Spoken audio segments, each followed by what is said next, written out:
As you listen, complete the numbered spaces in the identification form in the book. First, you have some time to look at questions 1 to 5.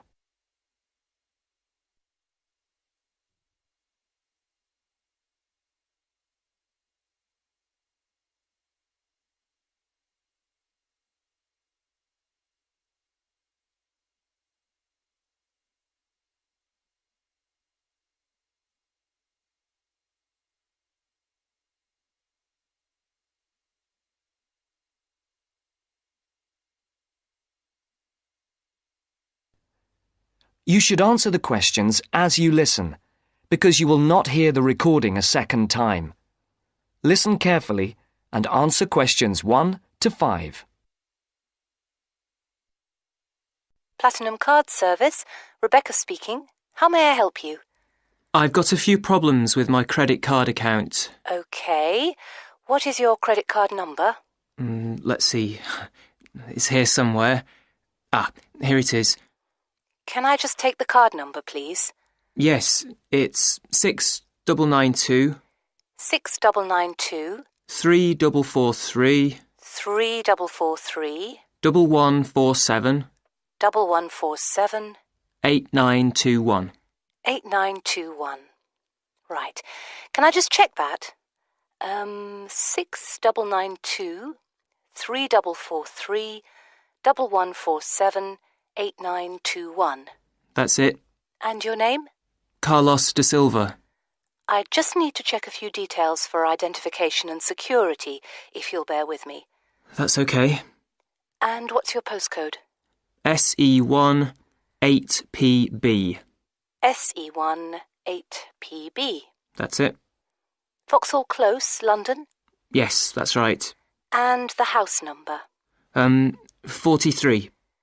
And can you give me your date of birth? 13th of the 7th, 63. And one further check, if I may. Can you give me your mother's maiden name? Yes, it's Moore. Is that Moore? Yes, that's it. Before the caller and operator continue their telephone conversation, look at questions 6 to 10.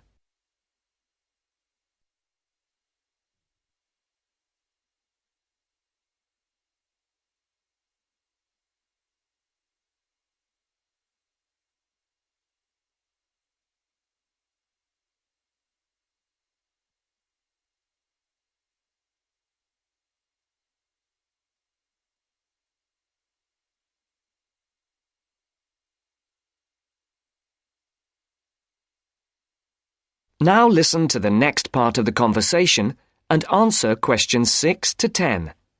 For these questions, there are 3 alternatives: A, B, and C.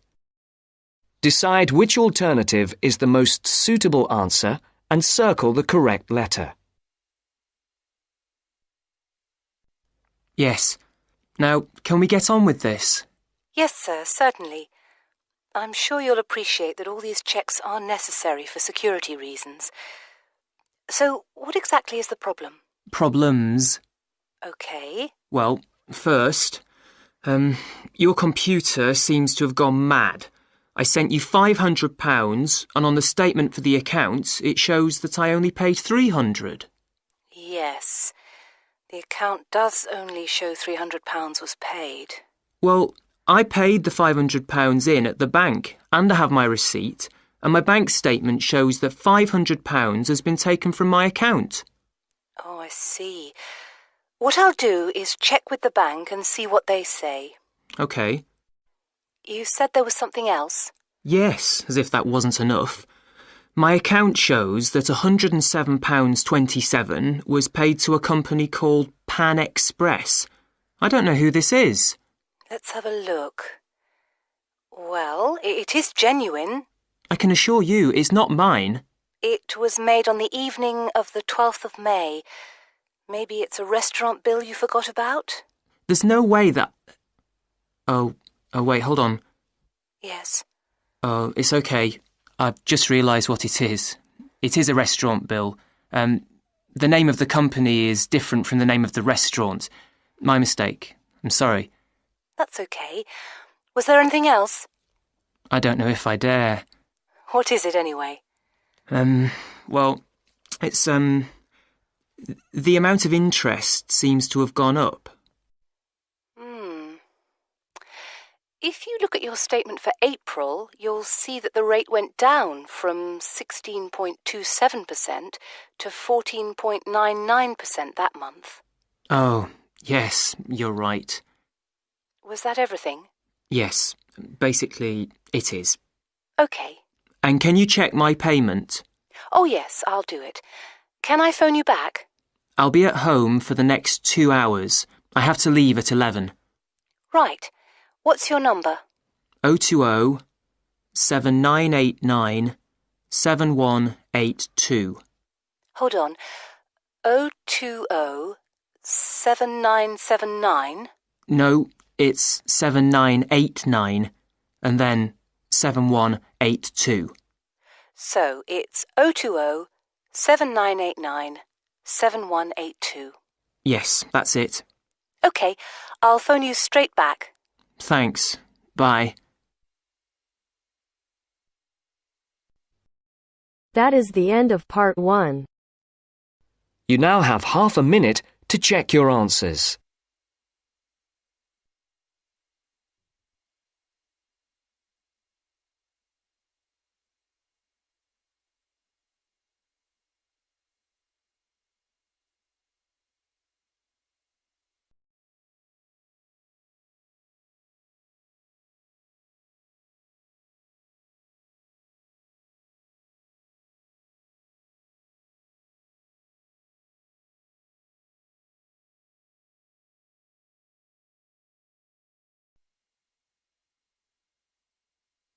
Now turns to part 2.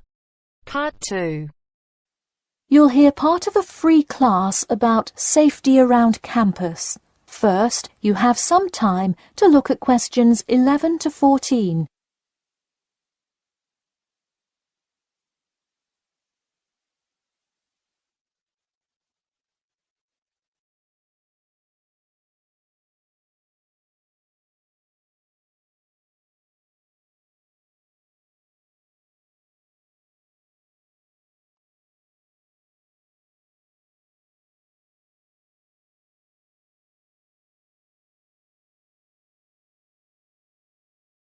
Now, listen carefully and answer questions 11 to 14. Good evening. I'm Geoffrey Miller from the University of Nottingham Student Union, and in this week's free class, Carlos Garcia is going to tell us about safety around campus. Over to you, Carlos. Thank you, Geoffrey, and thank you all for your attendance today. Also, I'd like to thank the Student Union here at the university for organising this lecture. Well, I've been serving and protecting the city of Nottingham for over 20 years now as a member of the police department. Does anyone know what type of crime is the most prevalent on campus? I heard someone say drugs and alcohol. That actually isn't too much of an issue.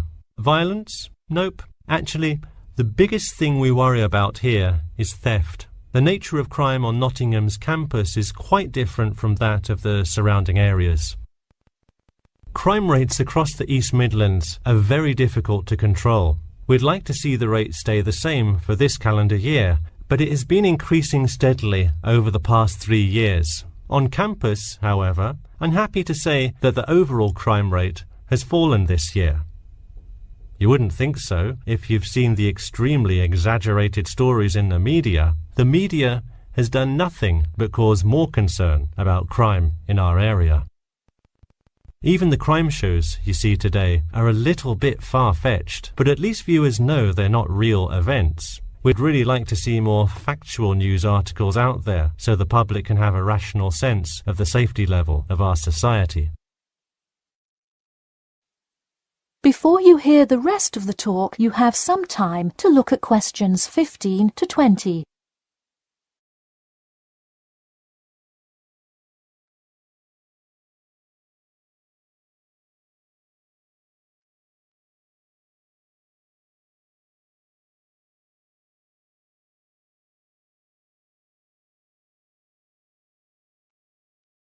Now listen and answer questions 15 to 20. Okay, let's move on to what to do when you see a crime. Do not get involved if at all possible, and do not draw too much attention to yourself by running away in a conspicuous manner. Though most likely, and hopefully, you will not have to experience this situation, if you are being mugged, please do not try to resist. Instead, be compliant and seek help after the incident.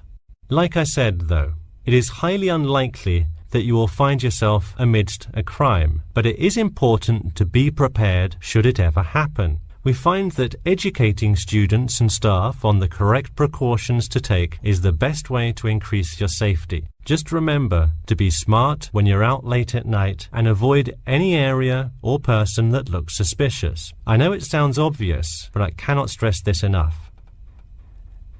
It's also not a bad idea to have your mobile phone with you at all times, but be careful. If you're chatting on your smartphone on your way home, you're a prime target for thieves. I'd like to see a show of hands. How many people have left work or the library after 10 p.m. to go home before? A lot of you, right? If you do have to go home late at night, please don't walk home alone. More often than not, there's someone there that will be walking the same direction as you at some point. Walk home with a friend or co-worker. Even if you must use your phone to call someone that's nearby to walk with you, it's always safer to walk home with someone. So when you're walking home, you may feel more comfortable with some sort of self-defense, such as pepper spray. Now, it's your call whether you want to carry something like this or not. However, I absolutely advise against carrying a knife or any other offensive weapon. All too often, they can be used against you if you're disarmed, putting yourself in more danger. For all those interested, the Recreation Centre offers a free self-defense class to all students every Thursday evening. While obviously an introductory self-defense class may not equip you to fight off villains like a regular superhero, it does come in handy sometimes. After taking a self-defense class, you'll surely be more aware of possible dangers and how to deal with them. So hopefully now you have a more complete understanding of the nature of crimes committed on your campus and how to avoid being a victim. I know most students at the University of Nottingham are not the criminal types, but remember that there is no barrier like a wall or something keeping non-students out. There's no army force securing the borders, and I doubt anyone wants it that way. The campus is generally a safe place, but it's not immune to small crimes once in a while. All right, that's all I have to say for today. Stay safe. That is the end of part 2. You now have half a minute to check your answers.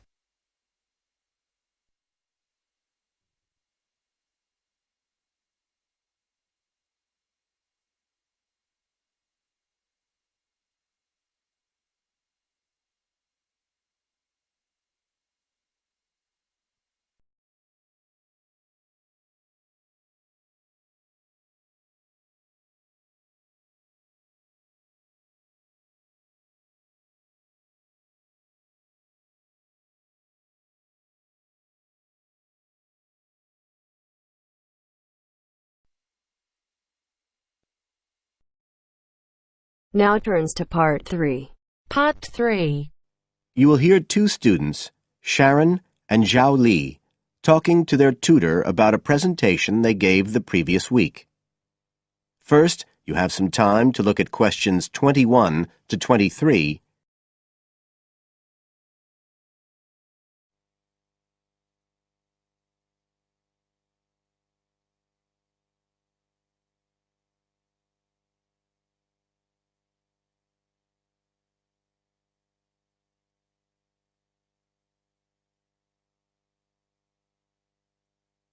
Now listen carefully and answer questions 21 to 23. So, Sharon and Zhao Li, In your presentation last week, you were talking about the digital divide, the gap between those who can effectively use communication tools, such as the internet, and those who can't. And you compared the situation here in Northern Ireland with southeast China. Right. So I asked you to do some self-evaluation, watching the video of your presentation and thinking about the three main criteria you're assessed by: content, structure and technique. What do you think was the strongest feature of the presentation when you watched it? Sharon? Well, I was surprised actually, because I felt quite nervous. But when I watched the video, it didn't show as much as I expected. So which of the criteria would that come under? Confidence? That's not actually one of the criteria as such. Zhao? Technique? It's body language and eye contact, isn't it? Well, I didn't think I looked all that confident, but I think that our technique was generally good, like the way we designed and used the PowerPoint slides. So you both feel happiest about that side of the presentation? Yeah. OK, now on the negative side, what would you change if you could do it again? Well, at first I'd thought that the introduction was going to be the problem, but actually I think that was OK. We defined our terms and identified key issues. It was more towards the end. The conclusion wasn't too bad, but the problem was the questions. We hadn't really expected there'd be any, so we hadn't thought about them that much. OK, anything else? Well, like Zhao Li says, I thought the conclusion was okay, but when I watched this on the video, I thought the section on solutions seemed rather weak. Can you think why? Well, we explained what people are doing about the digital divide in China and Northern Ireland, but I suppose we didn't really evaluate any of the projects or ideas. It was just a list, and that was what people were asking us about at the end mostly. You now have some time to look at questions 24 to 30. On page 93.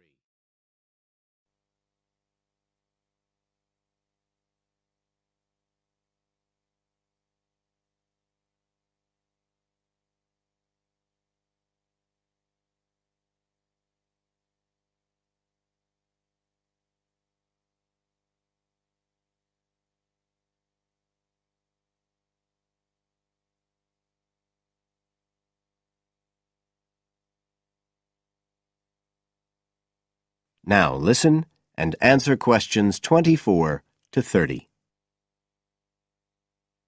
OK. Now, I also asked you to get some peer evaluation from the other students. Yes, well, people said it was interesting, like the fact that in China the internet was used more for shopping than in Northern Ireland. They said sometimes it was a bit hard to understand because we were talking quite fast, but we didn't think so when we watched the video. No, it's a bit different, though, because you know all this information already. If you're hearing it for the first time, you need more time to process it. That's why signposting the structure and organisation of the talk is important. That seemed OK. No one mentioned that as a problem. Some people said that we could have had more on the slides, like some of the other groups had nearly everything they said written up on the visuals as well. But other people said the slides were good. They had just the key points. Yes. And most people said we had quite good eye contact and body language. They all pointed out we'd overrun. They all said we were 5 minutes over. But we timed it afterwards on the video, and it was only 3 minutes. We were a bit unsure about the background reading at first, but I think we did as much as we could in the time. Anyway, no one commented on that under content. But one thing that did come out was that they liked the fact we'd done research on both Northern Ireland and China. Most other people had just based their research on one country. We managed to get quite a lot of data from the internet, although we had to do our own analysis, and we did our own surveys as well in both countries. So the class gave us best feedback for content, but it was all OK. Right. Well, that's quite similar to the feedback I'm giving you. I was very impressed by the amount of work you'd done and by your research methodology. So, actually, I'm giving you full marks for content. 5. The structure of the presentation was good, but not quite as good as the content, so I gave that 4, and the same for technique. So, well done. Thank you. Now, the next stage is to write up your report. So, just a few pointers for you here. First of all, in your presentation, I think your ending was rather abrupt. You suddenly just stopped talking. Yeah. It wasn't a big problem, but think about your closing sentences in your report. You want to round it off well.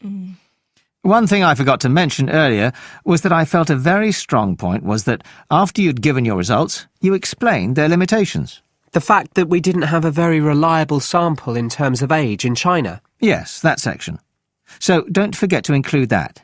And you had some excellent charts and diagrams, but maybe you could flesh out the literature review a bit.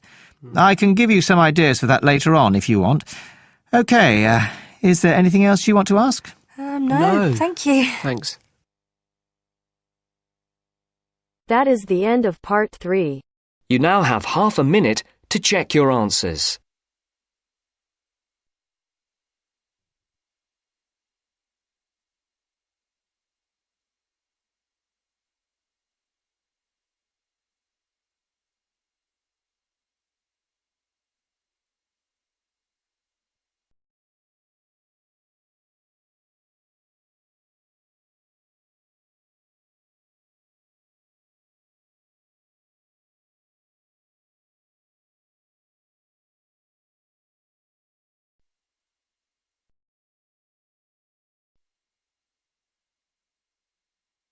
Now turns to part 4. Part 4. You will hear an introduction about an eco-friendly building called the Gherkin. First, you have some time to look at questions 31 to 40.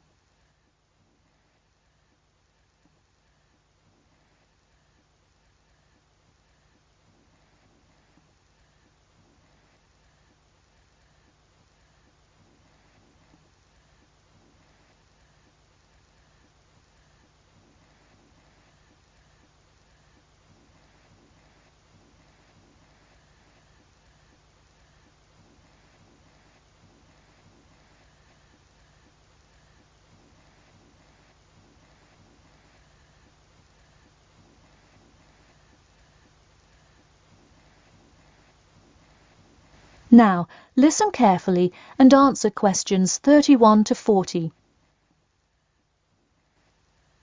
Today, I'd like to tell you about how UK architects are playing their part to address the issue of global warming. You have seen many of these iconic buildings while going about your everyday life, but you may not know how they are affecting your tomorrow. In 2003, construction was completed on the famous Swiss rebuilding, or more informally called the Gherkin, a true masterpiece commissioned by the law offices of Foster and Partners. This is not the first ambitious endeavour of the firm. They are renowned for their various philanthropic environmental efforts. The Gherkin, with its cut-and-edge green initiative and sharp design, is gaining recognition as an icon in modern architecture. You can pick it out of the London skyline by its unorthodox cigar shape. While its appearance is the obvious attribute at which to marvel, there is far more to this building than meets the eye. And let's face it, there's a lot about this building that meets the eye. The building helps reduce the city's carbon footprint in a number of ways. Just a quick note, in case you're not familiar with the term carbon footprint, get used to it. It's a buzzword you'll hear relentlessly to talk about reducing emissions. Think of it as the amount of harmful greenhouse gases that are given off into the environment by a single person, organization, or product. So going back to the Gherkin building, perhaps the most obvious as well as the most significant eco-friendly feature is the glass windows, which allow light to pass through the building, both reducing heating costs and brightening up the workspace. The ingenuity behind the various eco-friendly aspects of the gherkin has seen its fair share of publicity both from serious and silly sources. In a recent April Fool's Day edition, One e-publication printed a story detailing plans to replace 50% of the current exterior with grass, which would not only make large steps in the name of sustainability, but also give the building the green hue that would truly earn it the nickname of the gherkin. The only drawback is, as you may have guessed, that this story was an April Fool's Day joke and completely made up.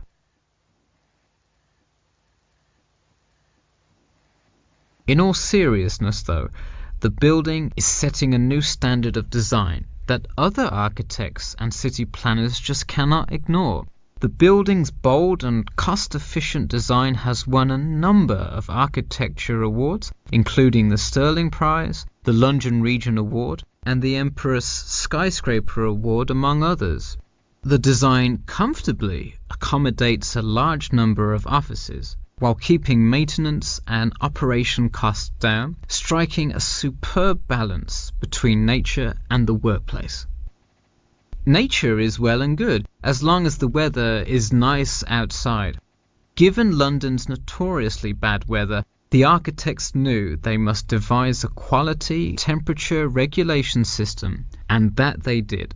A special system designed to reduce the building's reliance on air conditioning was devised that cuts consumption in half compared to standard office buildings. There are atria that link each floor vertically to one another, forming spiraling spaces up the entire building. They serve not just as social common spaces, but also act as the building's lungs, distributing clean air from the opening panels in the facade through the entire building. The building isn't all business, though. It has its fair share of fun as well. At the very top, a club room offers a picturesque entertainment spot for company functions, private parties, etc., with a breathtaking panoramic view of the city. The creation of such an innovative structure has many wondering what the future of urban planning and architecture may be. Well, if the other projects currently commissioned by Foster & Partners are any indication, the entire city constructed with similarly eco-friendly buildings is not far in the distance. The Masdar City development aims to create a desert city that produces zero waste and removes as much carbon dioxide from the atmosphere as it puts in, a huge feat in protecting our Earth. The gherkin is a truly impressive feat, yet it is not the only one worth noting. Now, to move on to another green initiative, I'll tell you about the Eden Foundation building found in Cornwall. That is the end of part 4. You now have half a minute to check your answers.